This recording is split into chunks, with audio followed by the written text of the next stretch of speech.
Broadcasting from the Cass Corridor in Detroit, it's the Metro WDET's daily news and culture show. I'm Robin Vincent. And I'm Tia Graham. Today on the program, Michigan winters can feel endless. The frigid temps, the gray skies, the shorter days, all of it can take a toll on your mental health. So today, we'll explore how to not only survive Michigan winters, but also how to thrive during these colder, darker times. Also, thousands of Detroiters who faced home foreclosures are entitled to money from Wayne County. We sit down with the Detroit Documenters to learn how they're helping city residents get that cash. But first, even after the school bell rings, a lot of seats are empty in Detroit classrooms. Last school year, nearly 66% of Detroit students were chronically absent. That means they missed at least 10% of school days. Now, this is a problem for schools statewide and across the nation. But Detroit's numbers are really high. For example, the statewide percentage of chronic absenteeism is less than half of Detroit's rate. Yeah, Tia, and this is a particular hardship for a district like Detroit. That's because Detroit kids have lower literacy rates and many are testing lower than their peers in more affluent districts. And the only way to change that is to draw kids into the classroom more regularly. So school districts are getting creative, including Detroit Public Schools Community District. We first learned about one new tool the district is using from journalist Sam Robinson in his Substack. It's called Detroit 1 Million. Beginning this week, Detroit high school students can earn $200 gift cards every time they have perfect attendance for 10 consecutive school days. The program runs through March, and students can earn up to $1,000 in these gift cards. Paying kids to attend class is actually considered a best practice for combating chronic absenteeism. And we've got Jeremy Singer here to explain more. He's a professor of teaching at Wayne State University and associate director of the Detroit Partnership for Education, Equity, and Research. And he's also a former Detroit Public Schools teacher. Professor Singer, welcome to the Metro. Thank you. Thanks so much for having me. So chronic absenteeism is when a student misses 10% of school days or more, as Tia mentioned. Before we zoom in on Detroit, could you first explain how big of a problem this is nation and statewide? Yeah, I mean, it's a big problem for sure. And it's a problem that's only gotten bigger in the wake of the pandemic. So chronic absenteeism rates doubled nationally at the height of the pandemic. And while things have been improving incrementally, they're still a lot higher than they were in, say, 2018, 2019. That's true about Michigan as well. So I think our chronic absenteeism rate's around 30% statewide. That was almost 40% a couple years ago, so there has been some improvement, but that's the 30% right now is still a lot higher than around 20% where it was before the pandemic. So with the pandemic in our rear view mirrors, what are some of the reasons that chronic absenteeism more broadly continues to be such an issue? So it's worth starting with the reasons that students have always missed school. Health is a big factor. Transportation or the complexity of getting to school is a big factor. And then we know that chronic absenteeism rates generally are higher in places that face greater levels of poverty and inequality, whether that's urban or rural districts. So that's the foundation. Nothing's changed about those factors. And in a lot of ways, the sort of long tail of the pandemic has probably exacerbated some of those issues. And then people are still trying to unpack why there are these lingering higher rates of absenteeism since the pandemic, but people are speculating a bunch of different things. People feel like there were disconnections between family and school relationships, and those are resetting a little bit more slowly. People are concerned about exacerbated mental health issues, which create a greater level of concerns for students on their day-to-day experiences and might lead to some avoidance or disengagement. And so we're still, I think schools and districts nationwide are still grappling with the foundational reasons why students tend to miss school, and also the sort of exacerbated issues that are still with us even 3-4 years down the road from COVID. Now let's look at Detroit specifically. Roughly 66% of students were chronically absent last school year. But it's not as simple as kids just wanting to skip class, as you mentioned. And the concentration of poverty in the district plays a significant role. Could you talk about that?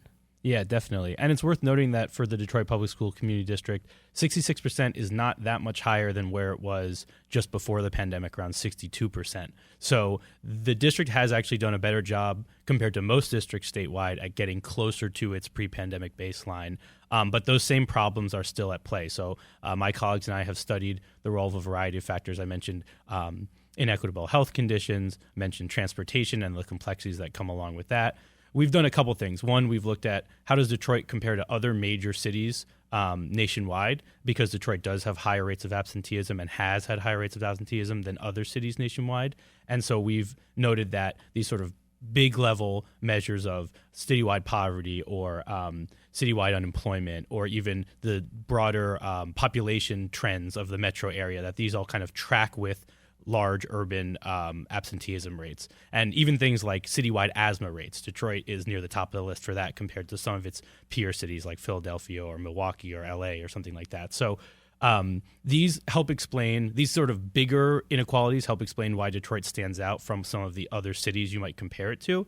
And then when you zoom into the city of Detroit, things like economic disadvantage, residential mobility or school mobility, which reflect a combination of that kind of life in household instability and also frayed relationships with schools and peers are major predictors. Even things like neighborhood conditions like blight and crime have a relationship to whether students are more likely to be chronically absent. So these contextual factors are really important. And then, of course, there are things related to school itself. So how students are doing in their classes and their relationships with their peers and their teachers and the overall climate and culture, discipline at the schools, all those things matter as well. Would you say that the lack of transportation and the lack of reliable public transit plays an outsized role in Detroit? Because something I'm thinking about is if a kid does not have, if their parents don't have reliable transportation, let's say they have to take a maybe an unsafe route, they have to walk to get to school. We know that some bad things have happened to kids on unsafe routes trying to get to school. How big of a role is transportation playing in Detroit, would you say, when it comes to kids regularly attending school? I would say, health and transportation are the two big buckets that I think of when you think about reasons students miss school. Each of those are very complex. So to answer your question about transportation, Detroit is a driving city, but families can struggle with the cost of repairs to their automobile or gas money if things are tight, or they may have one car to split between multiple household members and you have work and school competing. You also have school schedules versus work schedules, so sometimes family members will rely on friends or family outside the household to help with transportation, and maybe those people aren't available every day. You also have, so you mentioned the kind of surrounding conditions, because you might want to turn to the public buses or the school buses, but some families might feel uncomfortable about their children waiting for the bus or walking to and from the bus stop, whether that's crime or other unsafe conditions like even weather. You're going to talk about winter weather today. Yeah. We've certainly heard from families that they don't want their children standing at the bus stop for a half hour, and if the bus doesn't show up, they don't want them necessarily waiting for any longer. They'd rather them come on home than keep waiting, right? So transportation, it's one word. It's kind of easy to talk about in a sense, but it's what we found in our research is that transportation problems are the product of a really complex set of issues. And so for any one family, there might be a different transportation issue that they're facing. And it's really easy. You can really understand when you start talking about this. It's really easy to understand how it would lead to students missing a day every other week or so because of this complex set of issues. And you were a teacher in Detroit Public Schools. I wonder how often you were seeing kids missing your classes. Yeah, I mean, in retrospect, all the time. But the interesting thing is, as a teacher, I'm not sure that it was really top of mind. I mean, I was focused on teaching my students day to day. And to be frank, I was only a teacher for a few years, and I was early in my career. So anyone out there who's an educator knows that can be a tough time. Yeah. So I was really focused on day-to-day educating kids, and I certainly noticed kids would be missing here or there. But the issue of attendance and absenteeism has only gotten more salient over time. I think educators are much more aware of it now than back when I was in the classroom. And yeah, I can think of students for sure who missed even more frequently, and I can think of the challenges that they had keeping up in the classroom. But yeah, just to be frank, at the time, it was something that you could kind of see happening, but it wasn't really top of mind for me, as I was mostly just focused on teaching the kids who were there and getting myself prepared for lessons day to day. Sure. Yeah. You're listening to the Metro on 101.9 WDET. I'm Robin Vincent. And I'm Tia Graham. We're speaking with Wayne State University professor Jeremy Singer about chronic absenteeism in Detroit and how the district is now paying high school students who have perfect attendance. Now, let's talk about the potential solutions to chronic absenteeism. I've been hearing some of the things that you've been saying. I know tons of kids that I went to school with, even kids right now that are in school with my nieces and nephews who are facing those transportation barriers every single day. So beginning with this latest effort from the Detroit Public School District, Community District, as Robin mentioned earlier, they're paying high school students $200 gift cards for every 2 weeks of perfect attendance through March, and kids can earn up to $1,000. So what does the research tell us about this method? Well, let me start by saying I think it's really cool that the district, which in some ways has been moving for a longer period of time because of the magnitude of the issues and more creatively than other districts nationwide, they deserve credit for trying new things. And I think this initiative, because it can be like an experiment, right? It's for a short period of time, and then they're going to see how it went.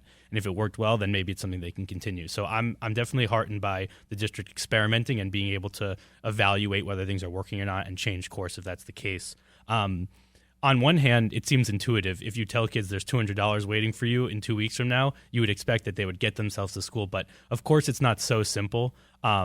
Just because there's the incentive, an added incentive for you to get to school, doesn't necessarily mean you're going to be able to overcome the barriers that are already existing. So the first thing to keep in mind is maybe this will enable some students to make a calculated trade-off. So maybe a parent, for example, will be willing to pay for an Uber on a day that they might not have otherwise because that ride might cost $20. But if they can just get them there this 9th out of 10th day, then they know that in another day from now, there's going to be $200 coming to that student or that family. And so, you can imagine things like that. Or there's definitely the odd case where a student might just feel disengaged and they're the ones responsible for getting to school. And maybe they're willing to take that multiple bus ride trip to school on a day that they otherwise might rather stay home or stay in bed. So you can imagine the case here or there. I'll say that if I had to put a bet on it, I'm not sure, what an impact this will have because we do have some research on how these kinds of incentives work. Frankly, there's really not enough research about these kinds of incentives, but evidence on cash incentives for students or other kinds of awards or rewards is not particularly promising. Certainly there is research from developing nations around the world that these kinds of cash incentives can get students to attend and participate in school more regularly. That's a completely different context where participation in school is not already a universal baseline expectation.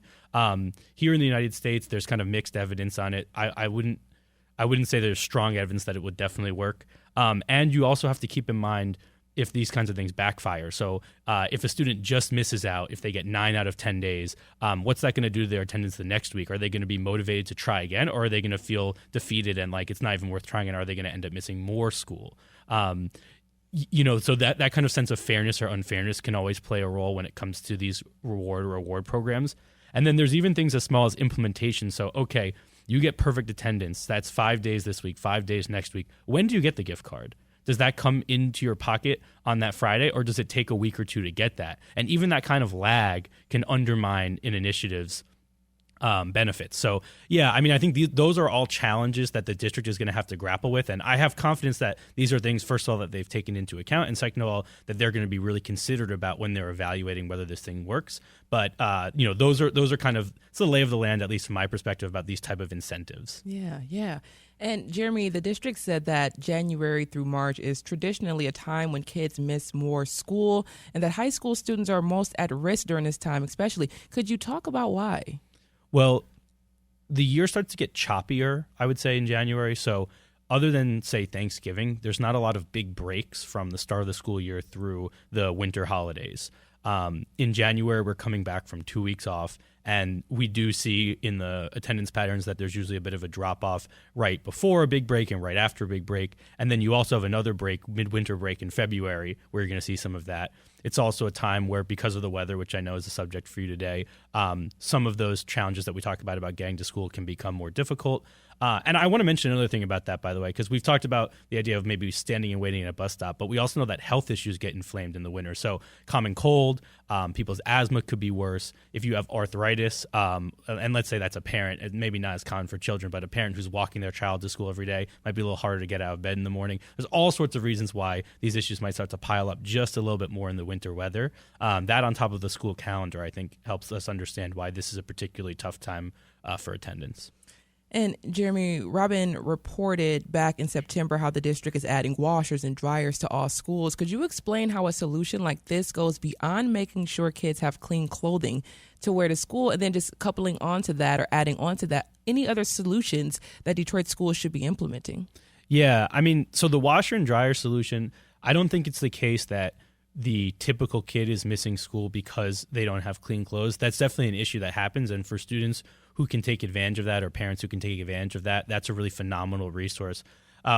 What I think about those kinds of things, though, is they go beyond the specific child's benefit, because they speak to a bigger message that the school is sending to families, which is, we have resources for you. We're here for you. If you need support, you can reach out to us. So you would hope that families who take advantage of that kind of thing are then going to stay engaged, and there may be even additional resources or supports, or even just strengthen relationships that can benefit the family and improve their children's attendance over time.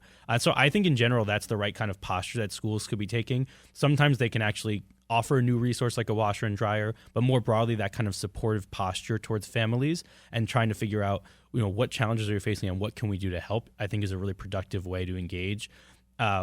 My colleagues and I definitely feel that that's a better way to engage with families than the alternative, which is to sort of threaten families or to sort of punitively or negatively communicate about attendance with them. So communication and support are key, but it should be kind of positive and informative as opposed to punitive or negative. And then more broadly, the bottom line is we're not gonna solve the deep level of chronic absenteeism we have in the city without a broader intervention into these social and economic inequalities that residents in the city face.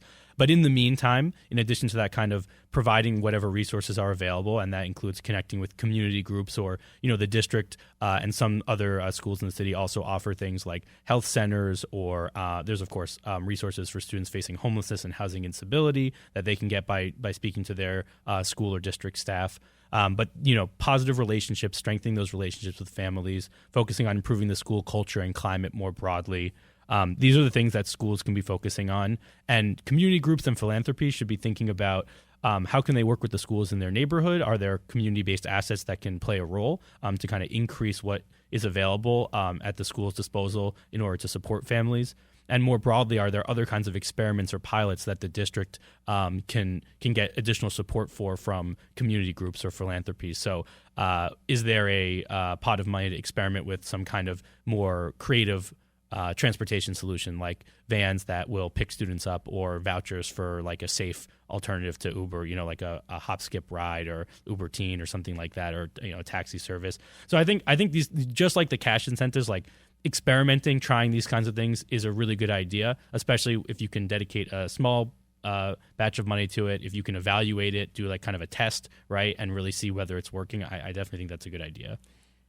There are so many different things that you just talked about that I would love to explore with you, but we are getting down to the end here. And you do have a forthcoming book, actually, with Professor Sarah Linhoff, and you make the case for taking a multi-pronged approach to chronic absenteeism. You just talked a little bit about some of those. Could you give us the cliff notes on that? Yeah, absolutely. So that'll be out in March. Dr. Linhoff and I wrote a book documenting some of the research that we've been doing over nearly a decade, mostly in partnership with the Detroit Public School District. And like I mentioned earlier, the district was, I would say, on the leading edge of putting in place a very systematic approach to improving attendance, the kind of thing that many state many schools and districts across the country are now just catching up to. And we document some of the successes, but also a lot of the challenges and limitations to that effort in light of the broader inequalities that we've been speaking about today. So the Cliff Notes is there are a lot of systematic approaches that schools are considering, and especially in light of the challenges outside of school that families and students face, schools should be strategic, and more broadly, we do need policymakers at the state and federal level to step up. We need more coordination across education and other areas like housing, transportation, healthcare, and we need, frankly, stronger investments in our communities in order to really chip away at this problem. Jeremy Singer is a professor of teaching at Wayne State University and associate director of the Detroit Partnership for Education Equity and Research. Professor Singer, thank you so much for joining us on the Metro. Thank you for having me.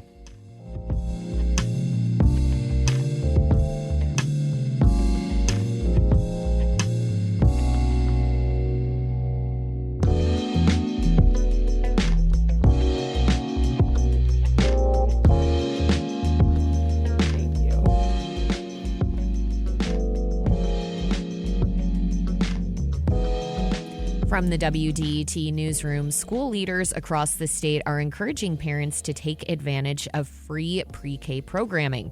Michigan's Pre-K for All program includes the Great Start Readiness Program, Head Start, and Young Fives program for free. There are currently 45,000 4-year-olds enrolled in the programs. MyLeap officials say there's still room for 59,000 more kids. Coming up at 11, what's your favorite thing about the winter months? Are you one of those people who checks the winter hoping to see a few inches of snow in the forecast? Or maybe you're like me and you prefer to stay inside. How do you stay connected with people? The phone lines are open, 313-577-1019. Tell us what's in your winter survival guide this year. Up next, the Detroit Film Theater has a new slate of films for January that you can't watch anywhere else in Metro Detroit. We'll hear from the theater's director coming up next, right here on the Metro.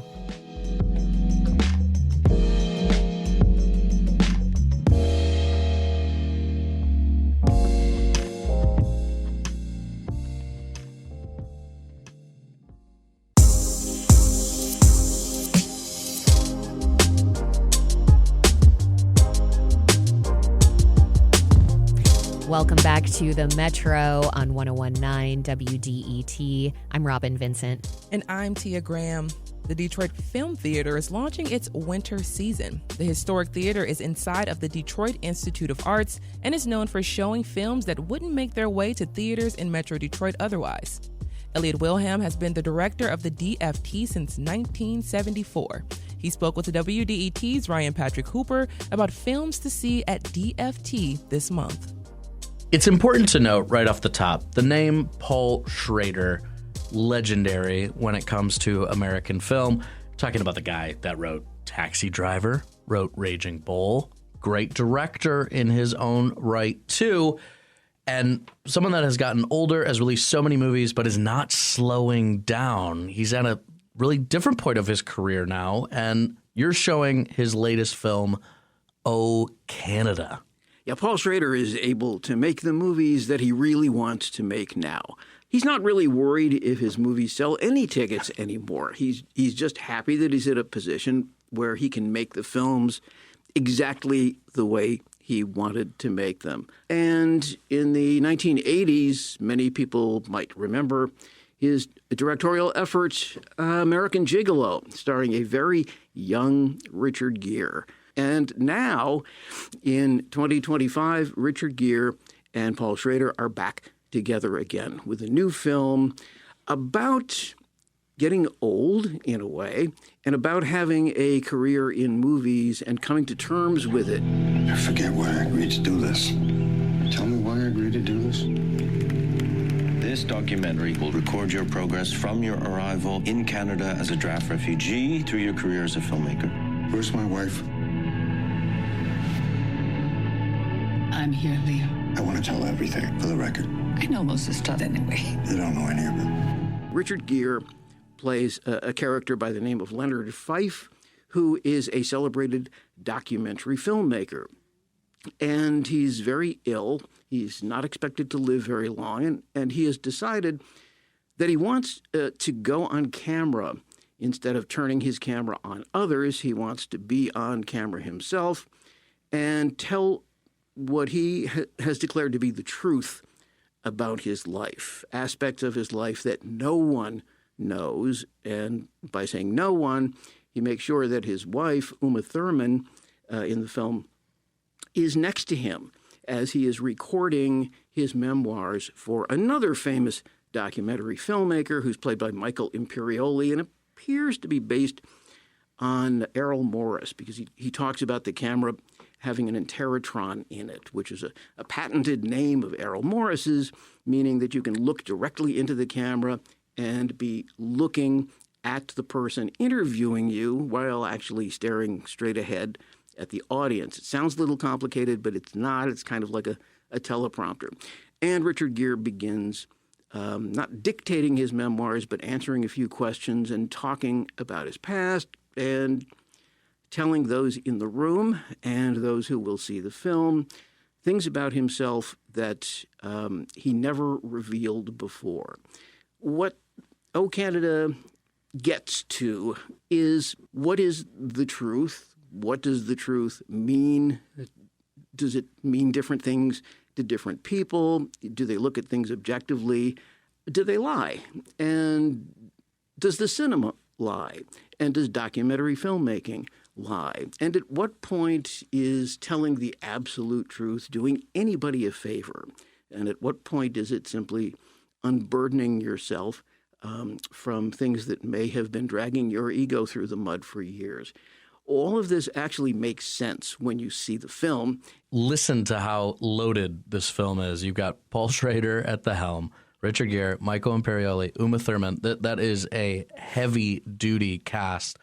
O Canada showing this weekend at the Detroit Film Theater. Very easy just to search Detroit Film Theater to see those show times. And, you can buy tickets in advance. You can also just show up at the box office, the John R. entrance of the DIA.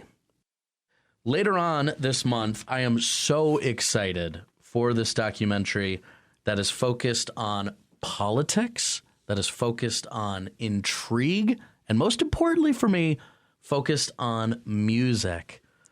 It's unusual to mix all of those things together, and certainly to mix them all together in a way that is as effective as this new documentary called Soundtrack to a Coup d'etat. One of America's most popular emissaries arrives in the troubled Congo on a State Department's goodwill mission. Louis Stalin's swinging outraged Radio Moscow, which blasted Armstrong's visit as a diversionary tactic. The people of the Congo are entitled to build up their country in peace and freedom.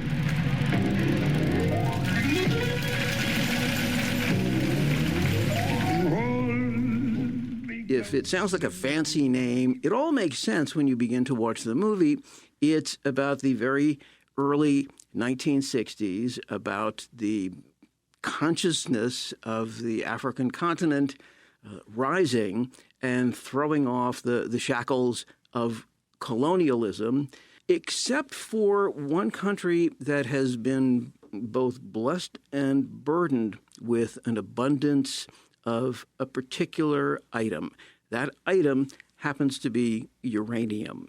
And in the Congo, it turns out that there is a supply of uranium that the Cold War is escalating the desire for, since it's a principal and important item in making nuclear weapons. How much money do the Central Intelligence Agency has poured into the Congo? I don't know. Are you prepared to say? I certainly, of course, don't know. But I wonder if it's quite honest to represent our policy as completely angelic. And seated out on the terrace was a man I recognized. He said, well, you have to assassinate Lumumba. He used those words? Yes. But who ordered him? He said President Eisenhower. When Congo decides that it's going to no longer be a colony, it's no longer going to be Belgian in terms of who owns the country, but the country is going to own itself. In the first free election, Patrice Lumumba is elected, and all of a sudden, what swoops in but Russia, the United States, the United Nations, and everybody's saying, yes, independence is all well and good, but you've got all this uranium that we want, and we need to do something about that. It's a situation that escalated in front of the eyes of the world, except it was obfuscated in many ways by all the covert operations that these countries were doing, and the fact that they decided the elected leader of the country had to go, and had to go in a particularly horrible way. To try and pave the way toward making the world see these actions in a different light, to obfuscate them. And one of the methods used is the method that the film focuses on, and that is sending African American performers, musicians, to the African continent as goodwill ambassadors, unknowingly being people who were paving the way toward smoothing a road toward assassination. Louis Armstrong, Nina Simone, Duke Ellington, Dizzy Gillespie, we hear their music, we see their interviews, and we see ultimately their learning the truth about what was going on and their responses to it. I had never seen a lot of this footage before, and I didn't really know this story, certainly not in this kind of depth before. And this film, Soundtrack to a Coup d'etat, is literally that. There is music throughout. There is archival footage throughout. The people in the film are telling their own stories through actual footage. The musicians are not only performing in the film, but are speaking about what they experienced and what they learned. It becomes a thriller that is like one you've never seen before. Rhythm is my business. Alyssa Wilkinson for the New York Times said a great documentary that uses every instrument cinema affords. The result, in a word, is marvelous. This will be screening at the Detroit Film Theater, Soundtrack to a Coup d'etat, starting the weekend of January 17th and on the 18th and 19th. Again, you can see those showtimes. Get tickets. Just search Detroit Film Theater.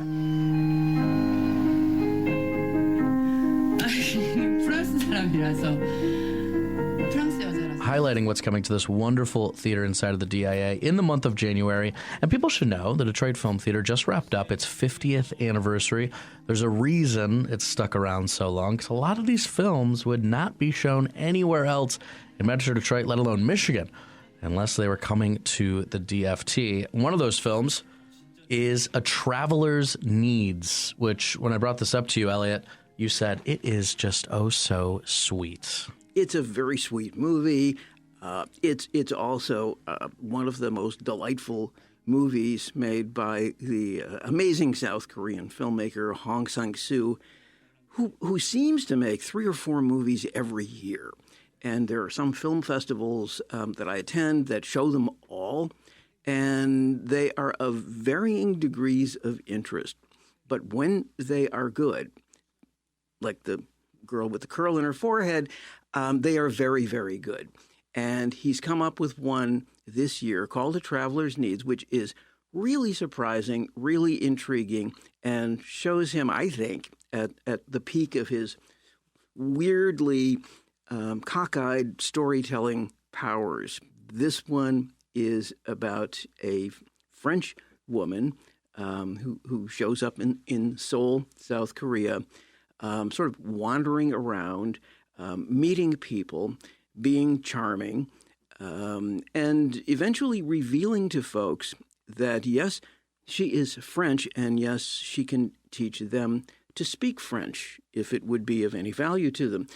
So many people say, yes, it is. And when they find out what her method is of teaching French, there is, I wouldn't say shock and horror, but deep surprise and skepticism that her method is going to work.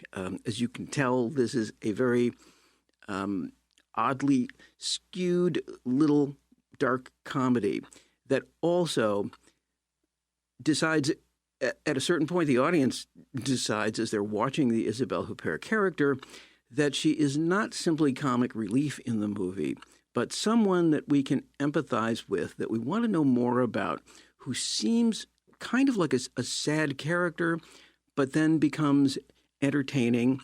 Then we want to learn about what she's doing. Is it a scam? Is it something that she believes in? Does she have a drinking problem? Does she have a problem with her past? Is she running away from something? And how does she work this sort of little magic that she works?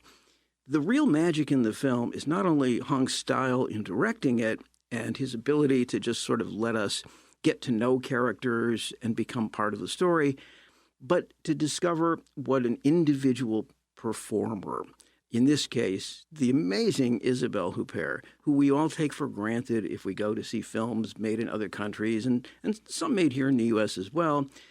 She's so chameleon-like. She always looks the same and seems the same, but then turns into a completely different character before our eyes. And in A Traveler's Needs, she becomes more interesting and more mysterious and more charming than she has in many of the films that I've seen her in. And I've seen her in a lot of movies in the last several years.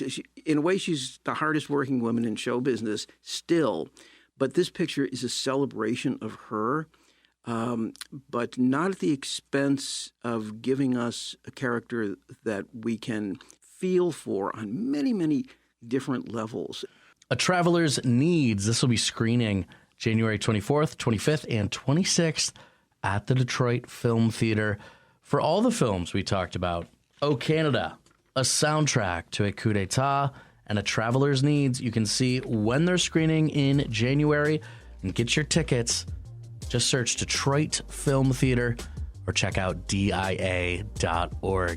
Elliot Wilhelm, the longtime director of the Detroit Film Theater, thank you so much. Thank you, Ryan. Great to be here. That was In the Groove host Ryan Patrick Hooper speaking with Elliot Wilhelm, director of the Detroit Film Theater.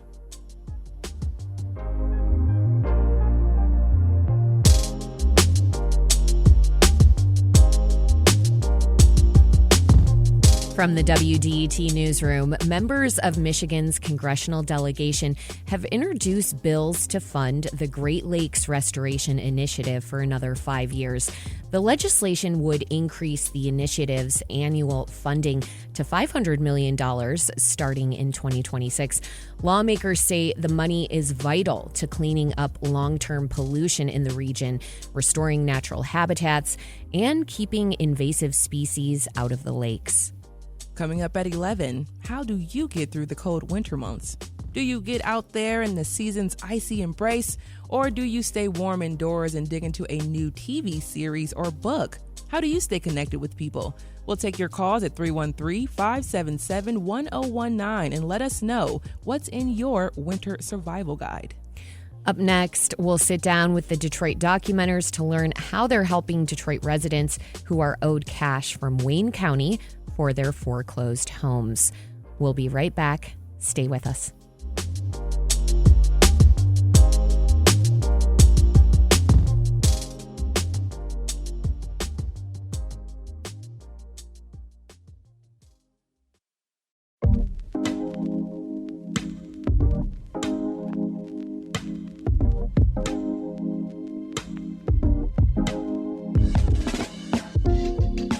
Welcome back to the Metro on 1019 WDET FM. I'm Tia Graham. And I'm Robin Vincent. It's time to sit down with the Detroit Documenters. They play a vital role in our community.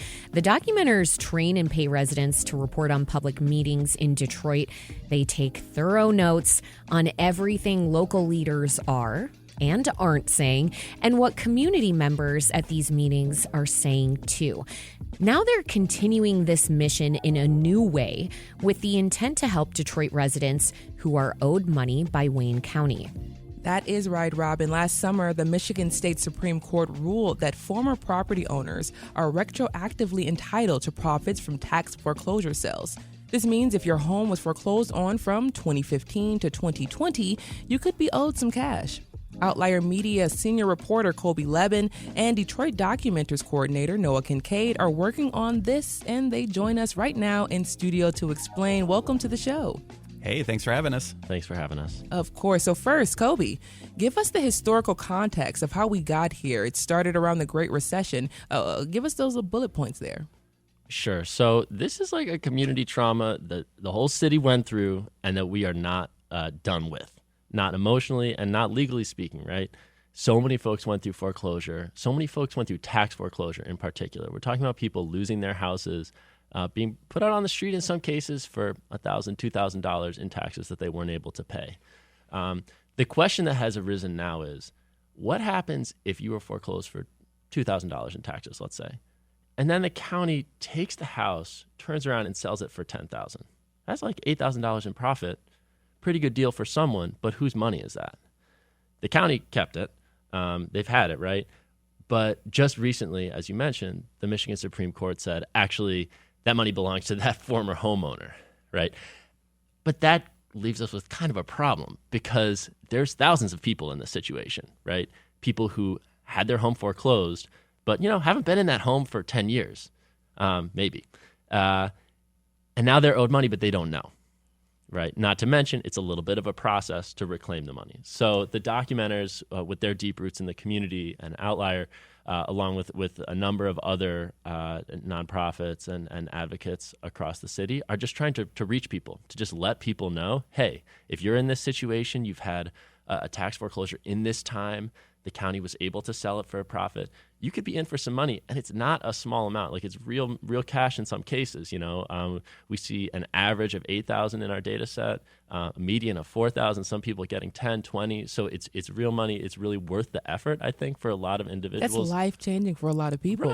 Right. And there's even people who said to us, this. We're not talking about people being entitled to have their house back, which is what people really want. And that's what maybe justice would look like. Some would say.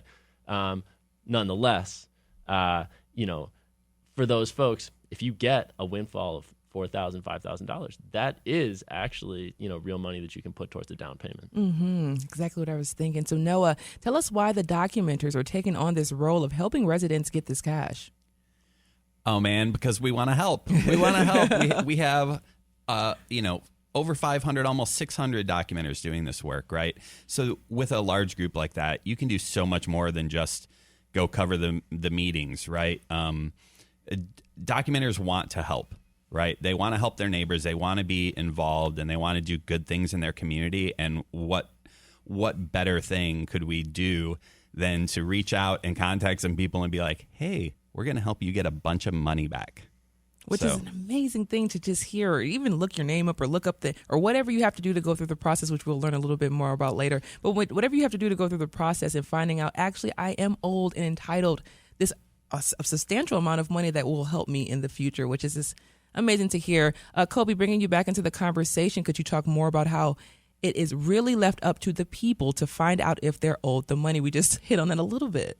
Right. So if you want this money back, it's a multi-step process. You're submitting a notarized form to the county, and that's the first step. Then they'll let you know, you are owed some money, and then you are going to have to file a motion in court. It can seem really overwhelming. And daunting. Okay? That's right. This is where the documenters come in. This is where Outlier and our partners across the city come in. This process should be free, 100% free for people, and there will be someone every step of the way to explain it, to help you to get that, to deal with a notary, if that's a challenge for you, to explain how exactly to fill out these forms, to get all these T's crossed and I's dotted, make sure that you get your money. We are set up to do this, but we just have to make sure that folks realize, that this is an opportunity for them, and then if they just walk with us, we'll help you get across the finish line. And Colby, on average, how much money could people be getting back? You talked a little bit about it. Upwards to like $20,000. For sure. I mean, there's people in there who are owed like more than $100,000. That's just a few, right? But it's real money. I talked to someone yesterday who I think the number was $6,800, right? And for that person, it's like, yeah, I'm filling out a form and getting it notarized. Like, it's a few steps, but ultimately it won't take that much time. The process will play out over months, yeah, but it's a few hours of your time ultimately for cash that could really make a difference in your life. Mm-hmm. And, I just think about the generational wealth there and the generational wealth that was lost and the homes that were lost that could have gone to future generations, and how this could possibly be a little bit of justice, just a little bit, a sliver of justice for those. But Noah, what happens to the money that's not claimed? I actually don't know. Kobe? County keeps it. That's it. Well, look, that was a quick answer. The county just puts it back in their pocket. And Kobe, we often don't see journalists and media interacting more deeply with the community in this way that we've been seeing. It's really, really rare. Why you feel this is such an important role for you? And as well, what do you say to journalism purists who think this may be a step too far for journalists? Well, I think of journalism as finding information, as digging up the real story, as getting in touch with people who are maybe the least heard and who have a need for information in the community. And that's all we're doing. We are using the skills of journalism to identify an information need that people have and fill that need, right? At the end of the day, our nonprofit partners are doing a lot of the heavy lifting of actually working with these individuals, right? We're telling people, hey, you're owed this money. We've been able to identify your situation. Now just go ahead and get in contact with the social workers and the folks who can help you get across the finish line. But if you have questions, if you have information needs, that's what we're here for. That's what the documenters are here for. So I think this is the nuts and bolts of journalism. This is the essence of what journalism should be doing. Spoken like a true journalist right there. You're listening to The Metro on WDET-FM. I'm Tia Graham. And I'm Robin Vincent. We're talking with Kobe Levin, Outlier Media's senior reporter, and Detroit Documenter coordinator Noah Kincaid about how they're helping Detroiters recoup money they're owed from their foreclosed homes. Now, Kobe, a big part of this project is neighbors helping neighbors. Could you talk more about how that and how you're hoping that kind of institutional knowledge within communities will help reach more people? Yeah, it's a really interesting opportunity, I think, for folks who are involved in block clubs, folks who really know their neighborhoods, to get directly involved. Noah lives on the east side, and we've talked about, hey, is there a way to get the block club involved, to talk to the community, to literally knock on doors in some cases, right? Maybe, this person's, the person that we're interested in here is not at this address anymore in all likelihood, but what about their next door neighbor? Do they have contact with them? At the end of the day, we're just talking about using existing networks in Detroit to try to just find folks who we know are, in many cases, they're right here. They're still in Detroit. We just have to, find a way to get in touch with them, and neighbors are often the perfect place to start. And you all have already started phone banking. Noah, I'm wondering, are people excited to be receiving these calls? What kind of responses have you been getting? Kobe, you want to feel that you've handled more of these calls? Yeah, totally. It's fun. This is a fun gig. I'm not gonna lie. I sort of turned around sort of late last year and was like, actually, this seems like the most meaningful thing that we can do right now. And almost immediately, right, you're getting in touch with people who really are owed money. And let's be honest, we're not talking about justice for them. We're not talking about recovering the equity that they had in that house, what it's worth today, if they owned it. But if you could call someone on the phone and be like, hey, you're actually owed $8,000. Here's a couple steps that you need to take to get it. That's pretty fun. People get excited about it. They're into it. And it feels like something for someone who maybe has, an experience that they've kind of buried, something that happened to them in 2016. Someone knocked on the door and said, hey, I own your house now. Do you want to rent from me? Right? So many people went through that. We've heard the stories like that over and over again. And to be able to at least help people recoup a little bit of what they lost feels meaningful. Would you say that the majority of people then that you're speaking with are entirely surprised that they are owed this money? Oh yeah, people have no idea. They weren't following the auction sale. They certainly are not following what's going on at the Michigan Supreme Court. I didn't know about this till a month ago. So that's really our job, is to explain this in an accessible and concrete way, so that folks understand that, hey, yeah, I actually I might be in line for this, and I need to find out. And that's what we're here for, is to help answer questions for folks. Noah, in the last minute we have, let's bring things back to Detroit Documenters more squarely. What are you all keeping a close eye on this year?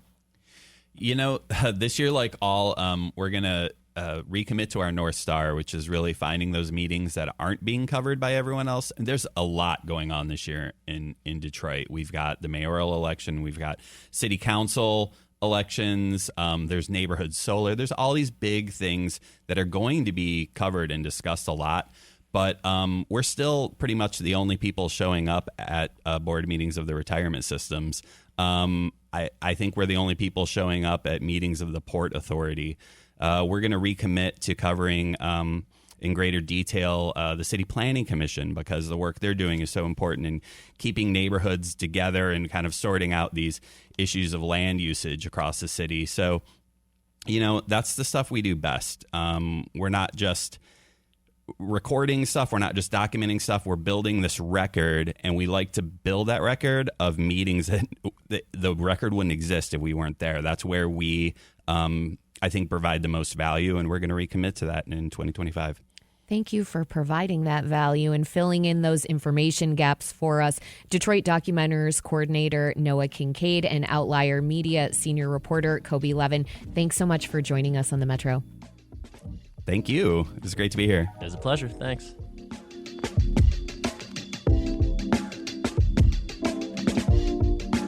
Coming up on the Metro, the new year has begun and it is cold outside. The weather will keep your hands and toes chilled long after you've gotten indoors. So what's your survival guide? And let us know at 313-577-1019. Stay with us. It's the Metro.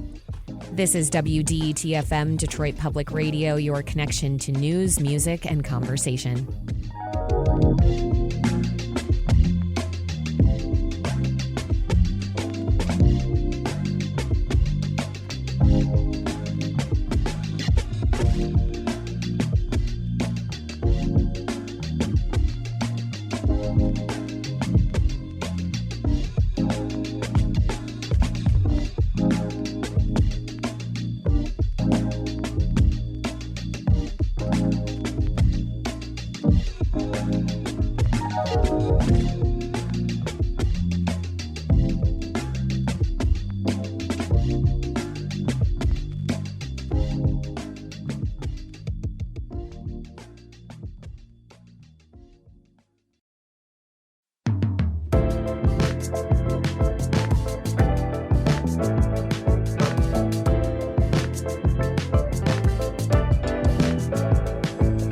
Welcome back to the Metro for the second hour of the program, where we dig deeper into culture and daily life. I'm Robin Vincent.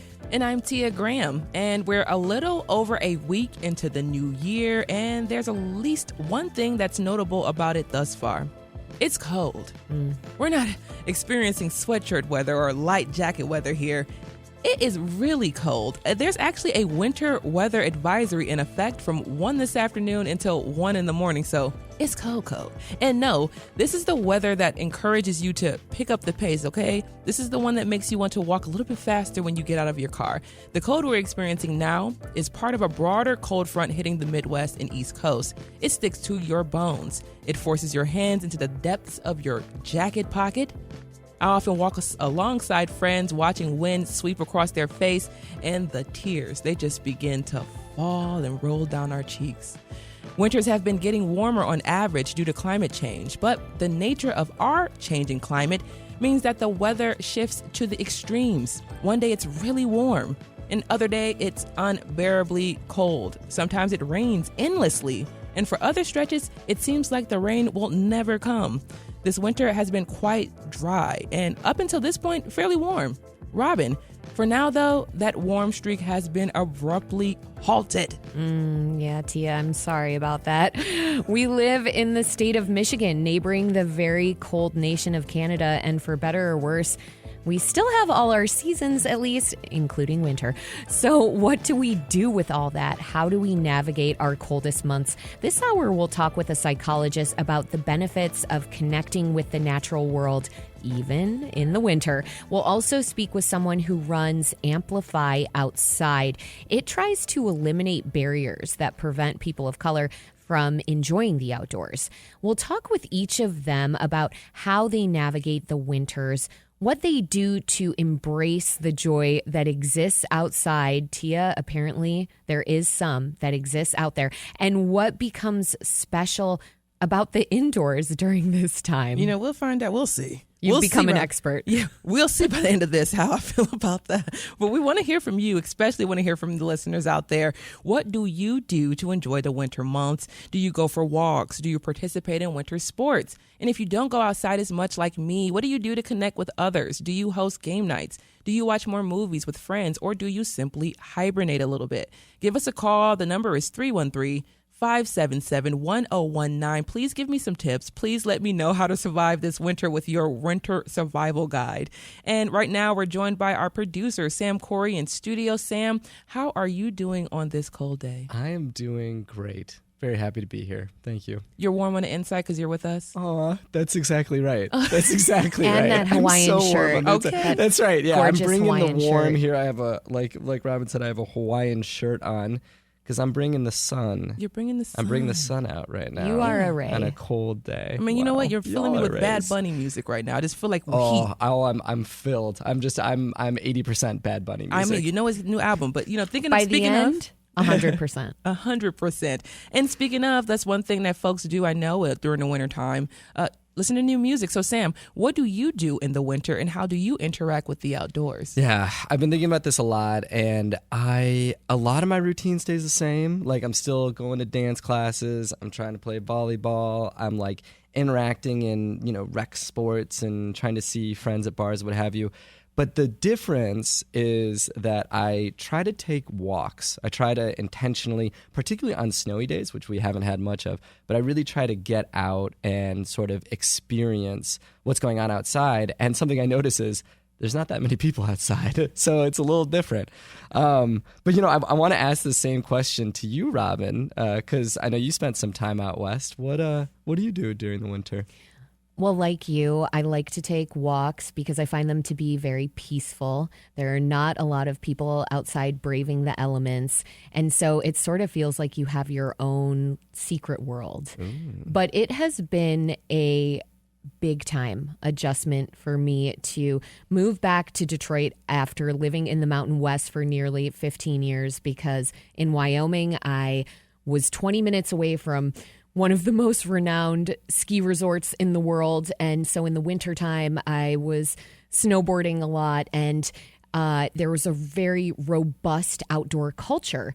Snow and the winter elements really drew people outside. The sun was shining a lot of the time, and people were always cheering for storms because storms meant deeper powder to ski and snowboard in. Yeah. So it has been a challenge to be in Detroit during this time when I notice a lot of people retreat indoors and they're not celebrating the cold weather. They're not celebrating the snow because it means something different here. It means inconveniences.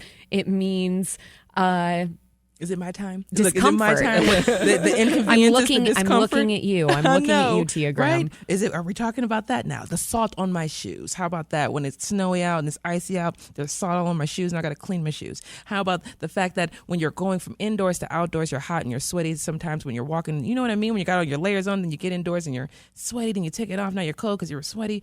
The winter just has so many complications for me. And that's why I really want to be convinced today. Give us a call, 313-577-1019. I want to be convinced about winter and being outdoors and doing more outdoors. So please let me know how I can better react to the winter and cold months. I mean, growing up here, I'm not used to it. Tia, what do you do? How do your habits, how do your routines change in the winter versus the summer? Look at the look of displeasure that just came over Just Tia's washed. face. Yeah, washed over. Normally smiles and happiness, and right now I'm just seeing a look all of the despair. cheer. Oh my Lost all the goodness. Yeah, in the wintertime, I am really the hibernator. I'm sitting at home. My feet are up. I got on cozy socks. I'm eating bread. I'm getting sassy. Ooh, I'm that sounds sassy and kinda eating bread. I'm nice. sassy and carbs. That's it in the wintertime. A little tea, a little hot chocolate. Little tea, Like, what little are we hot doing? chocolate, carbs, sass. Carbs and sassafras. Yep, That's winter Tia for me, Graham. summed up. So I'm really looking forward to listening to you all, listen to our conversations, to see what I could do to make the winter a little bit more fun for myself. Because 313-577-1019. Let us know. Sam. Yeah, what's in your winter wonderland guide? Yeah. And I'm thinking about if there are any winter habits that you have or rituals that you have that you would like to change or maybe even introduce to yourself. I think lighting up the house with a little more warm glow, maybe a little candles in the morning, not just at night, Yeah. maybe a little more, maybe getting a little more cozy, maybe doing a little more reading, maybe calling friends from indoors. Actually, that, but also adding those calls to those outdoor walks, bringing people along with me. That sounds kind of nice. I'm a little excited about that. I also want to know, Robin, because you lived out west in the wonderland where people really embrace, I think, the winter in a different kind of way. I also think the cold feels a little different out there. Oh, much different. And I think people here are sick of me talking about that. Oh, if I was out west right now, I would need a jacket half this size. Yeah, it's different because there's no humidity in the air. So it's a dry cold. It's a very enjoyable cold. When the sun is out and it's 25, 30 degrees in the Mountain West in Wyoming or Colorado where I was, you can stay outside for a very long time and ultimately take your jacket off, actually. So, yeah. You're saying that wintertime with a coat off, I would just, oh my gosh. You know how many layers I had on today? Just absolutely insane. So I would be hiking in the mountains to get to a trail that I wanted to snowboard, and I would end up in like a tank top. No, Robin, yes, no. Yes. Robin. I know. Maybe it's possible here. I We'll know. find out. I don't believe Highly so. doubted. I highly doubted. Robin, you were making me think you're like Wonder Woman right now. No, I was one of many. Oh my gosh. Okay, so we're going to definitely dive more into this conversation with some of our guests coming up next. But are you Team Tia or are you Team Sam? Are you like me? You want to stay indoors eating bread, getting sassy? Or do you want to be like Sam and Robin and you're taking walks outside and you're bringing friends with you? Let us candles. know. Walk with Let those us candles. know. Let us We'll get to your responses and learn about how to appreciate nature during the winter with a Canadian professor of psychology. We'll be right back here on the Metro.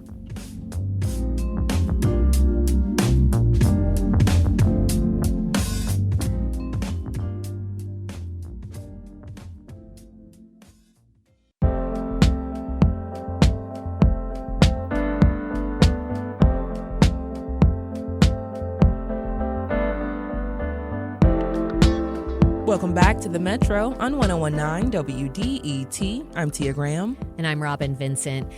And if you've been outside for even a few seconds, you know the truth. It's winter in Michigan. You also know that we've been experiencing a chill that stings the bones and wets the eyes.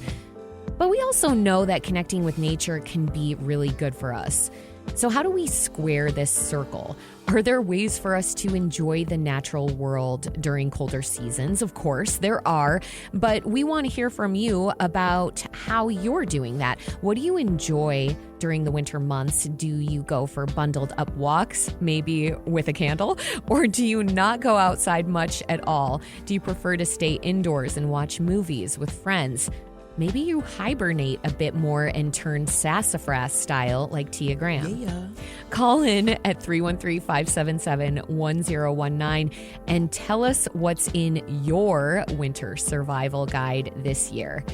As we're getting to your calls, we also want to hear about why connecting with the natural world can improve our well-being and why it might be important to continue experiencing during winter.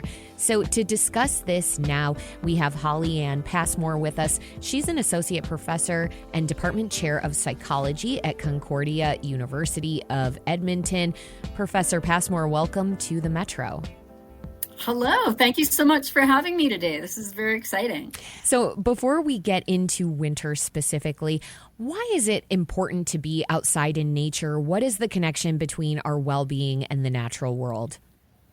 Great question. So there's a lot of connections between our well-being and the natural world. And it doesn't necessarily mean you have to actually go outside. So you can be observing nature, your plants inside your house, right? You can be observing nature from your window, cozy and warm inside. So that's something I think that's important, and we can certainly chat about that later. The why is interesting. So there's certainly a ton of data, which technical term there, a ton of data showing that the more people notice nature, the more people spend time in nature as well, but usually it's more about noticing nature and how it makes you feel, that this impacts your positive emotions, it boosts your sense of connectedness, and a big sense of connectedness to other people as well, and to life. And it boosts something called elevation, which is a really interesting emotion. So that's feeling deeply grateful, profoundly touched, morally uplifted. And of course, there's lots of theories of why. For one thing, there's an evolutionary reason. We grew up as a species, so to speak, in nature, and we have an evolved inclination to respond to nature emotionally. So whether you recognize it or not, that is very deep within us. So it does have this inherent appeal. I like that you mentioned gratitude and how being out in nature can inspire that kind of gratitude and even a sense of awe. And that's really important for us to experience. Could you talk a little bit more about that? You bet. So gratitude is an amazing emotion and feeling and habit, really. Gratitude is really a habit. And it certainly doesn't mean that you have to be grateful every day. I mean, certainly, honestly, we all know there are some days that just suck and there's really nothing to be grateful for, unless you dig really deep. But gratitude is something that actually connects you with other people, which is, of course, one of the biggest sources of meaning in life. And when we're grateful for for nature, what can nature do for us? What is the beauty? I mean, it certainly helps all of us survive. That's a really important link to feeling connected with nature, which happens to be the biggest driver of pro-environmental behavior, is nature connectedness. And I was listening to the radio station before you called me on here. There was a mention about climate change and how the weather is changing. And so this gratitude for what nature is and how it provides us with beauty makes it more of a bit of a two-way street. Yeah, the more time that you're spending in nature, you develop this reverence, and it truly does make you want to protect the natural world. And I noticed the contrast living in the beautiful city of Detroit versus living in the mountains in the American West. And there was just a lot more discussion about climate change, about trying to protect the natural world. And I think that just solely comes down to the fact that people are spending more time out in nature and they're making that connection. And in a city environment, we don't always have that luxury. And so it sort of becomes a little bit back of mind. Interesting. Couple points I would actually disagree with you on there. Okay. Politely, of course, or disagree with you on. One is that I think it's really important that people understand it's not necessarily about time in nature. So time in nature is, time in nature, but there's also something called nature connectedness, and that's about the quality of your relationship with the natural world. And if you think of this in terms of social relationships, you might spend a lot of time with a lot of people, but you might not feel very connected to them. Whereas you might not spend that much time with other people, or maybe your friends and loved ones are very far away, or maybe you're highly introverted, but you feel highly connected. And that's the difference. Of course, time in nature and nature connectedness are connected, but it's really about nature connectedness, that quality of your relationship. So I think that's something to really keep in mind. And certainly in every single one of my studies, and there's been a lot of them, probably well over 1,000, probably maybe 1,500 people by now in Canada, the United States, and in China. When I randomly assign people to notice the everyday nature around them and how it makes them feel, they're not actually spending more time in nature. They're just noticing it. And I think one of the interesting facts about this, and I think that, for your listeners, is that this aspect that, exactly how you said, so many people think that in order to be in nature, well, I have to get out to the mountains, or I have to get away from the city, or even I have to get to the park. But nature is all around us. I think if everybody just looks out their window right now, you're going to see the sky, right? Yeah. You're going to see most likely a tree, birds, whatever. I sort of call this the bird at the bus stop or the tree at the bus stop. And I get this comment a lot in the qualitative comments in my research after we assign people to do this for 2 weeks. And it really is just don't change your routine. Just notice how the everyday nature around you makes you feel. And people consistently write that, wow, I didn't realize there was so much nature around me. I'm surprised at how much better it made me feel. So, Professor Passmore, it is about being more present and observing those little glints of natural beauty that are all around us all the time. And as we're more present and able to observe all those little pieces of nature, that starts building up into a stronger relationship, and you can build that relationship just about anywhere, is what you're saying. Yes, sorry if we were on TV, you could see me doing the high five. Yes, okay. There's so many people just don't get that, and you've just captured it beautifully. You mentioned an evolutionary reason for us to benefit from exposure to nature. I want to go back to that. I'm curious what kind of variation there is from person to person. For example, some people might gravitate to warm weather. They might choose to live in a state that's constantly warm, where they're just going to thrive more, and they might be miserable in a state like Michigan, where there are these cold, gray days for a good part of the year. So, and then, of course, conversely, there are folks who feel very much at home in the dark coldness of Michigan and further north. Great questions. And I think, part of this, when we're speaking about things from an evolutionary point of view, of course, we're talking about, centuries and centuries and centuries, like eons of time over this evolutionary time period. And that really is, part of just, we really as a species haven't lived in cities for long enough for our biology to really have changed that much. So the things that as a species provide us with well-being, right? The kind of food we eat, but certainly the aspects of nature and the structure of nature itself hasn't changed. There's definitely, though, as you said, personality differences. There's trait differences. Just like there's different people have different personalities, different people have different levels of nature connectedness. We know that, of course, you can change that. And I think that a lot of times the aspect of, do you like hot or cold? Do you like, big open spaces? I guess in the States, I'm thinking sort of Wyoming, or here in Alberta, be southern Alberta, or Montana. Or do you like mountains or lakes or whatever? And part of that is really, I think, often a function of where you grew up. It's familiar, right? Familiarity is where you grew up. I think that some of the ways that people can address that are, and it was really interesting listening to your conversation just before this, of this aspect of what people have. People get into this mindset that winter is terrible, it's cold, it's dark, it's horrid, right? And I think part of this is changing your mindset about it. What does nature bring? It brings a time, as some of you are saying, where you can appreciate. There's not so much pressure to go running around outside with other people. It's appreciate a time to maybe be a bit quieter. Appreciate a time to see the different kinds of beauty that winter brings to a person.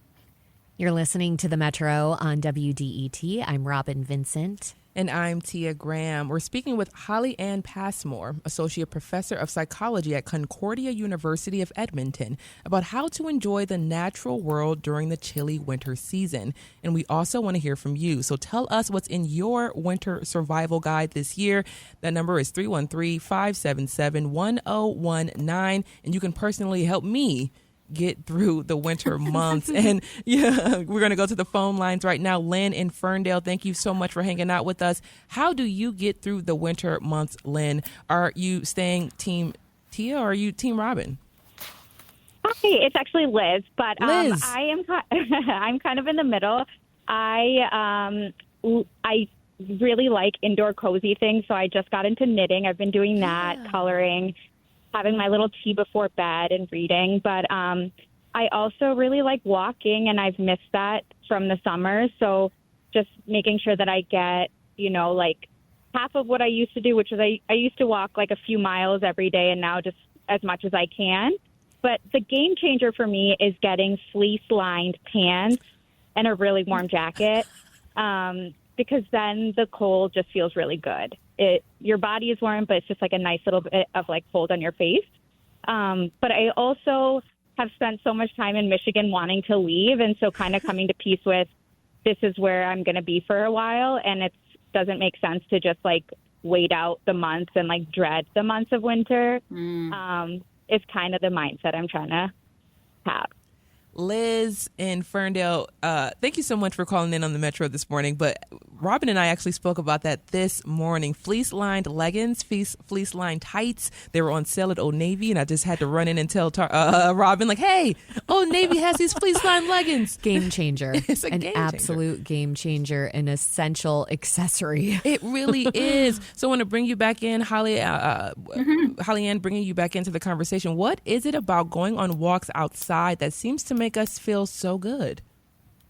A couple things. And what I just had to say, Liz, that again, I was doing, about proper gear. You just need to dress for it. And I have to admit, it's actually colder there where you are right now than it is here. No. Although I do always find, I believe like it. to me, like minus 35 is cold Celsius, which is pretty similar to minus 35 Fahrenheit. So that's cold. So minus 6 is whatever.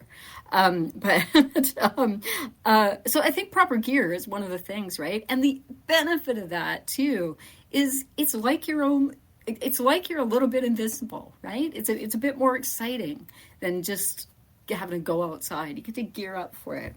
So I think the walking, certainly we know that exercise itself is really good for people, for your mental not just physical, but for your mental well-being, helps your brain work better.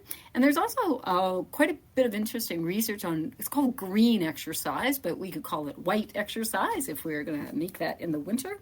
And it's really interesting that physiologically, if you do the exact same activity with the exact same intensity for the exact amount of time, and if you do that in a gym versus doing that outside where you can see some nature and be noticing it, your body actually responds differently. You get a better a healthier physiological response.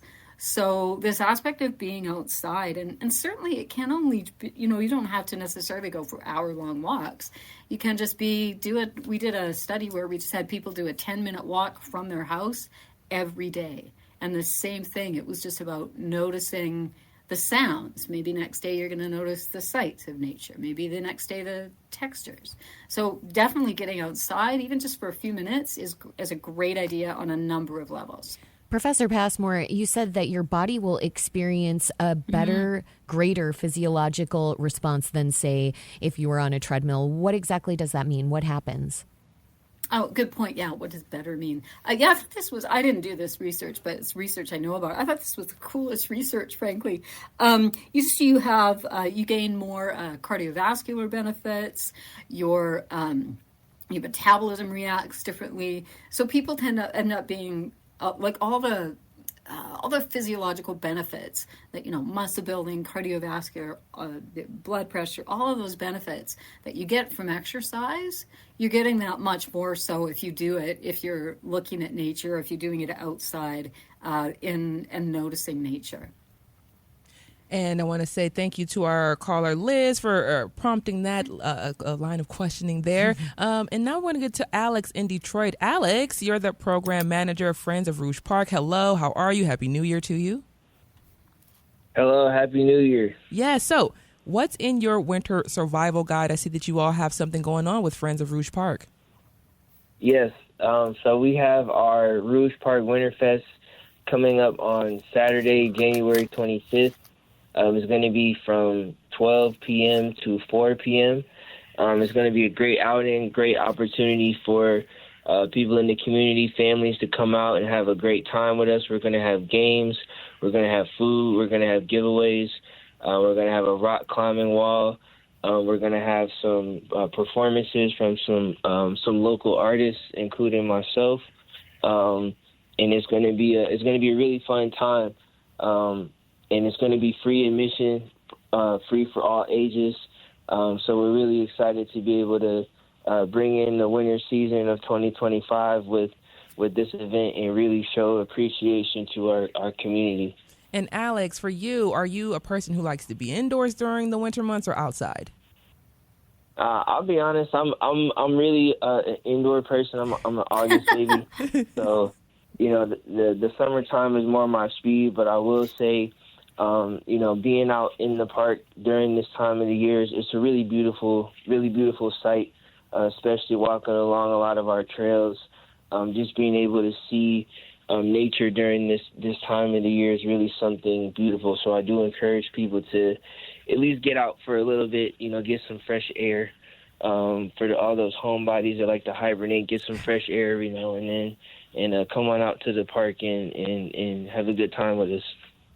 Alex, thank you so much for calling. That was Alex Allen, program manager of Friends of Rouge Park. And, Robin, we still have callers out there. We do. Let's go to George in Southgate. George, thanks for calling. How do you survive the winter? How do you make it joyful? Well, first of all, I am a winter person to begin with. I love the winter time. But when I'm a retired soldier, and when I was in the Army, our uniforms improved tremendously because of the new technology out there that keeps you warm. Gore-Tex shoes, for example, they're waterproof, but they're breathable, so your feet don't sweat. And, we used to have these old thermal shirts in the old days. Well, now there's heat-retaining shirts that you put on underneath your main clothes, and it keeps you so warm. And you just got to layer up. So, George, that means you've experienced the contrast then of not being totally warm or comfortable in those. I mean, the thermal shirts, they do something, but it's nothing like Gore-Tex. So I'm guessing you're that much more appreciative of these techie materials now. Oh, definitely. During what's called a return to forces in Germany, it's an exercise. I spent 30 days in the winter in Germany, under a couple of feet of snow, living in a tent, and if you're not prepared, clothes-wise, you're gonna be in a lot of trouble. So, yeah, I've learned how to layer, but I've learned how to layer properly with the heat-retaining shirt first, then something wool, definitely always something wool, and something waterproof on the outside. George, thanks so much for calling the Metro. And Holly Ann, listening to what George had to say out of Southgate, what does that act of preparation do for people getting outdoors? Do we all need Gore-Tex and fleece-lined pants to get the benefits of the outside? Great question. And so I think I'll answer it in two parts. One, I think the act of preparing, and I agree, Gore-Tex and all these kinds of things are really helpful. You don't necessarily have to. It's all about layering, and don't wear cotton because cotton just gets cold and wet. But that act of preparing itself, it's about changing your mindset, right? And so changing your mindset that this is exciting. This is a way of going on a little bit of an adventure. So I think that's one way to do it. And I completely forgot my point for the second part. Oh, it was the aspect of what you need, I think. Sorry. Yeah. What you need. And I think that, again, I think one of the things that people always think of that, and I certainly agree that, the high-tech material is helpful. I think at the same time, people were being outside and living in these kinds of winters long before we had these kinds of materials. And so I think that the other thing is that really the big thing is layering is just makes a difference when it's cold. And I think, too, because before when you were speaking about, there's so many inconveniences about winter, and true.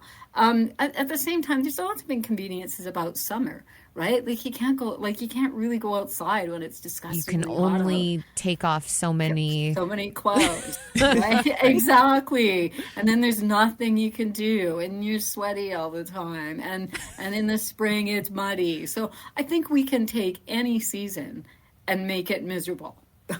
So it's all a matter of perspective, and it is, yeah. And it's celebrating it for what it is. That aspect of it's a circle. Why do we want to make it into a square? Why do we want to make squares into circles? Just we want to just celebrate it. And I think just to put a plug in for a colleague of mine's book. This is such a fascinating book. It's Carrie Leibowitz.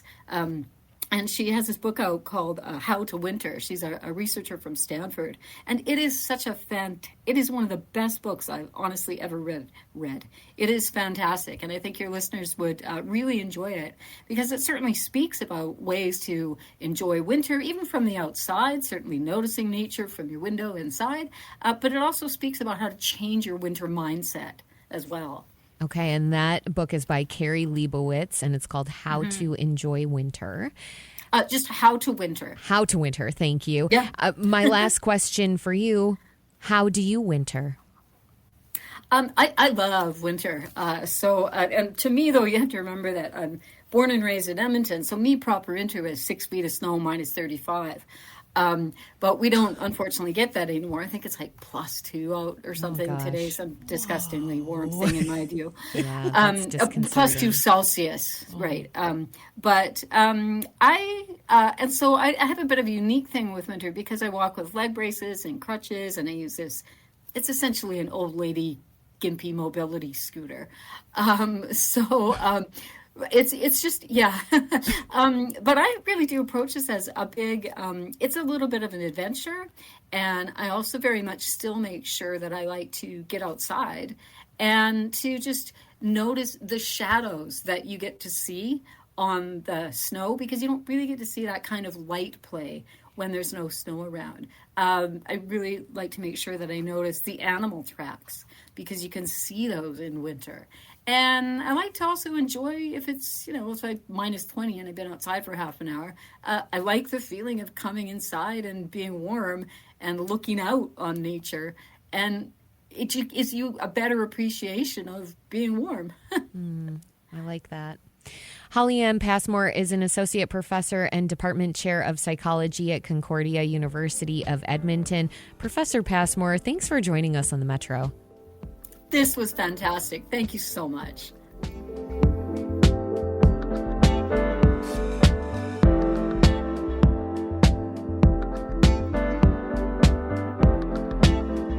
Coming up, we'll talk with someone in Detroit who does a lot to continue connecting with others during the winter months. And we'll get to your cause as well. What's in your winter survival guide?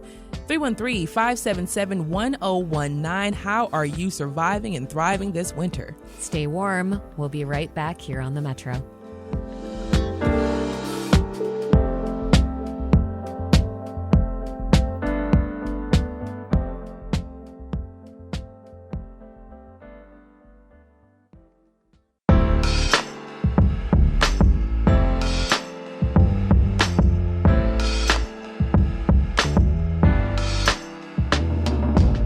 Welcome back to the Metro on 101.9 WDET-FM. I'm Robin Vincent. And I'm Tia Graham. And we've been discussing how to appreciate the natural world during the winter months. And we want to continue that conversation with someone who does an exceptional job of connecting to nature and connecting people to each other all year round. Ian Solomon is the founder of Amplify Outside and the communications and engagement manager for the Detroit Parks Coalition. His organization tries to remove barriers that prevent people from enjoying the outdoors. Ian is here now to discuss what he does to get groups of people to gather in the winter and how he goes about appreciating the outdoors even during our coldest days. Ian, welcome back to the Metro. Thank you so much for having me. I love being here. Don't get us blushing in here. Okay, so before we really get into our winter survival guide and really get into it, Ian, I want to talk a little bit about Amplify Outside, that organization you write works to liberate community through outdoor recreation. Tell me what that means to you. Oh man, I mean, it means so much to me. I found outdoor recreation really as a personal healing source, and it really grew as time went on. And I'm really interested in politics, to understanding as land as the foundation for like community actualization, for community liberation. It all starts there. And so being able to do something fun, like go on a hike, and knowing that it can lead to something as important as environmental justice conversations, as conversations around land ownership, colonization, it felt like an incredible entry point for me and like the perfect merging, because I love having fun, but I get serious. So Exactly. I'm the same way. We love to have a good time, but we can also button up if we have to. Absolutely. So what are the barriers right now, especially when we talk about being in the city of Detroit and in the population that we have of people of color here? What type of barriers do you see people of color facing within Metro Detroit when it comes to getting outdoors? Oh, man. I mean, transportation is a big one. We are a car-centric city. I actually I'm in between cars right now. So luckily I'm able to get outside, but it's really hard to do that without a car. So something as simple as public transportation. Another thing is narrative, right? Just understanding like, am I someone who's supposed to be outside? Do I look at myself as someone who enjoys outdoor recreation? We are a majority Black city. We know the narrative around Black people and outdoor recreation. So one of the biggest barriers here in the city, because we actually have a vast, amazing park system. I always say people should look at Detroit how they look at Denver. This is a outdoor recreation like central. And so what it really is just the conversation we have. We don't look at Detroit as Denver just because of that narrative. So that's what really Amplify Outside tried to attack, because I realized it was all out there to grab for us in so many ways. Like there are these different economic and access barriers, but a lot of it was just seeing yourself there. Yeah, and when we think about that, because I was talking to folks here about that as well, trying to figure out how to approach the question of changing the narrative or changing the conversation that we have in the Black community about outdoor activities, what it means, what it looks like, and why in 2025 there's still the conversation of it's quote-unquote white people things. So how do we get past that? We get past it through community, through, each one teach one, through if you start enjoying the outdoors, bring your friend with you that is swearing up and down that they won't enjoy it. I promise you they will. I've brought so many people, so many places where they're like, I'm not sleeping here. I'm not da-da-da. They can't wait to get back out and dig that hole so they can use the bathroom. Best practice, folks. It's practice and it's discipline. Oh, man. Yes. That one took me out. But you're just basically saying like we have to teach one. We have to take folks with us, grab them up and go. I mean, the first time I went camping about 10 years ago, didn't think I would enjoy it. We actually did real camping with a tent and on the ground, and I did not think I would like it. And I had the best weekend of my life. And I can't wait to do, camp again. And I kept going camping and I continue to go camping. So when we talk about getting out there, spreading this message, bringing folks along, trying to build folks coming outside, what are those barriers specifically? What do they look like in the wintertime? Especially, we talked a little bit about transportation, but what does it truly look like when we're trying to get folks, and not just people of color, but people in general, outside in the winter? Oh, man. Again, it goes right back to narrative. Okay. It goes right back there. And I think people get annoyed with me because I'm going to turn that mirror right to you. Like, you're going to talk about, I kind of have a gripe with some Detroiters sometimes because it'll be September and you're telling me you're going to be depressed in December. Did you give yourself a chance? You did. We have to be able to. Stop calling me out. I'm Ian. sorry. I'm going to call everyone out. Do you feel I got my seen, chance. Tia? 100%. Oh my Attacked. gosh. Some come October and I'm just like, oh gosh. Exactly. Of course you're not enjoying it. But I will say it starts with giving yourself grace, right? I've had the blessing to be able to travel all over Michigan during the winter, and being a city person is a very specific experience. So the land moves with the seasons. The city does not. So you really have to give yourself grace that you are expected to move at a pace that is unnatural.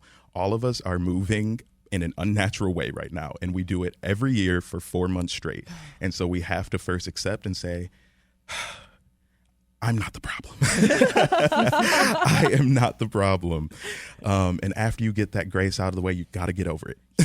You got to get over it and get with it. Oh, man. So you work with several organizations to try to get people outdoors. What winter events do you like going on the most?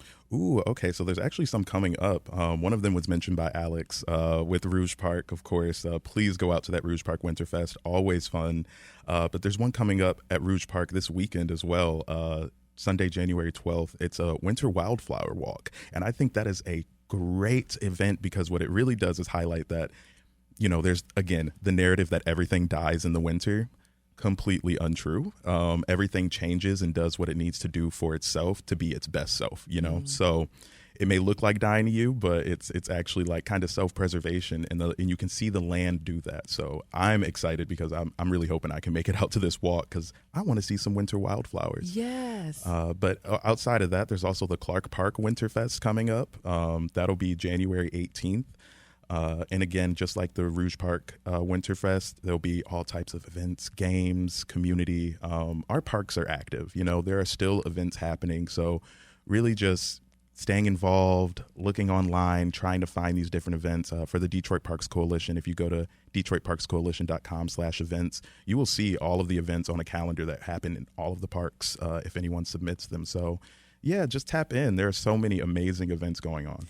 There's a reason to be outdoors if you're like me and you're like, oh, I don't want to be outdoors, but there's reasons. There are things to do. I know there are going to be warming stations so you can, you know, warm up if you have to when you're out there. But you're listening to The Metro on WDET, Detroit Public Radio. I'm Tia Graham. And I'm Robin Vincent. We're speaking with Ian Solomon, founder of Amplify Outside and Communications and Engagement Manager for the Detroit Parks Coalition. We're talking about how to remove barriers people face to experience the outdoors during the winter and how he helps connect people during all the seasons we have. And we also want to hear from you about what you do to enjoy the winter. What are you doing during these winter months? Are you observing winter wildflowers? That's just such, there's been, I would say, a recurring theme this hour of slowing down and finding those little glimmers of beauty. And the whole notion of winter wildflowers, I think, is one of those. So give us a call and tell us how you're enjoying the winter or not. If you're staying inside, what are you doing to pass the time? We're baking. Sassafras, Tia Graham over here is baking. 313-577-1019. Ian, as we made reference to earlier, we've stopped investing in public spaces like we used to in, say, the 1940s, 50s, and 60s. And that means that most spaces around us are private. What kinds of things do you think local and state governments should be investing in to help people get outdoors and interact with each other more? Yeah, I think I mentioned it earlier. Public transportation, huge. Just people being able to get where they need to be that's vital. It's vital. You can't do anything if you can't get there. So that's step number one. But also, you know, investing deeper into our public spaces. I'm so grateful to work with parks because especially Detroit's parks, they've had so much growth over the past few years, so much investment, and you really see like it is an immediate payoff. I mean, you invest in a park, say we got Wi-Fi in the parks. And so now that becomes a third space where people can do college applications, people can work from home, and we saw people use it immediately. I mean, people, and we can see the data, we can see that people in the neighborhood are coming repeatedly every week, and it creates a community around that. So definitely just putting money, putting resources, putting things in places to make people comfortable. That's all we need. And we also talked about, you know, parks are outdoors, so that's great. But, you know, we're also in 2025. Health is a concern. So some people don't feel comfortable going in third spaces anymore. And so with that public transportation, it's all about accessibility, and that comes down to disability accessibility as well. If I'm disabled, if I'm immunocompromised, I'm not going to want to come to a third space. How do you make this a space safe for me? Yeah. It makes me think back to what you were saying about Denver versus Detroit. I was most recently living in Denver before I moved back to Detroit, and I utilized that amazing park system. And as soon as I moved back to Detroit, I had my eyes out for the parks. And I've been so happy to see the way that parks are growing and thriving in the city. But why do you think that like a city like Denver is known for its park systems? How does Detroit become a city known for its parks? Ooh, so many levels. It starts at home, starts with us pushing that narrative, but also starts with, state, local government agencies. We have Pure Michigan, and Pure Michigan, I'm gonna call you out a little bit. One of the things I want to say is I don't think there's enough focus on Detroit as a city and what this city offers and what extends from it, right? We have the second most visited state park in the country in our city. It's an island park as big as Central Park. So yeah, just really highlighting that opportunity because, as you know, in Denver, you go out to those mountains, you're still driving 2 hours. You're going so far. And lots of people, you're not enjoying the solitude. Right. You're sharing those spaces very intimately with others. Yes. And the road is busy and all of that. And I come to Michigan, I'm like, why would anyone, I drive 2 hours, I can be at sand dunes on Lake Michigan. I drive 2 hours the other way, I can be on cliffs on Lake Huron. There are just so many different environments in Detroit. And I think we should really highlight not just Michigan, but the way that these spaces extend from the city itself. So there's a lot of work to be done on the PR front for Absolutely. Michigan. Let's go to the phones and talk to Aisha. Thanks for calling the Metro. You're the owner of Opal Grove. Tell us about that. Hi.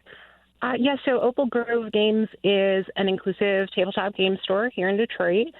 And we have kind of some of the same barriers in that I get a lot of Black people telling me, I don't know about all that.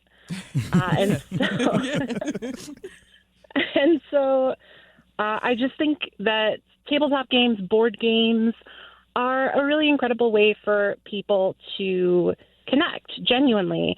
And bonus for the folks like me who have maybe not jumped into the world of outdoor exploration, you can stay inside and be warm and play those games, or you can take a lot of them with you wherever you go. That's one of the power of parks is that you can do literally anything there. Anything that you might do inside, you can do in a park. Well, almost. So in the last minute that we have, Ian, I know you really appreciate the federal dollars that have been invested in Detroit parks and how that has been truly transformative, particularly during the Duggan administration, and Mayor Duggan is on his way out. What do you want to see from the next mayor of Detroit when it comes to how they view and prioritize parks? Ooh, well, I will say there are some amazing people working in the parks in the city right now. So I would want a continuation of those people, a continuation of their passion. But also I'd like to see just more amplification, right? We're doing the Detroit Parks Coalition, the Detroit Parks and Rec. We're doing all we can to show people that these parks are on and they're full. But yeah, just show more people. Ian Solomon is the founder of Amplify Outside and the communications and engagement manager for the Detroit Parks Coalition. Ian, thanks so much for joining the Metro. Thank you so much for having me. I really appreciate it. That's the Metro for Friday, January 10th. And this is WDET-FM, Detroit Public Radio, your connection to news, music, and conversation. Have a good weekend.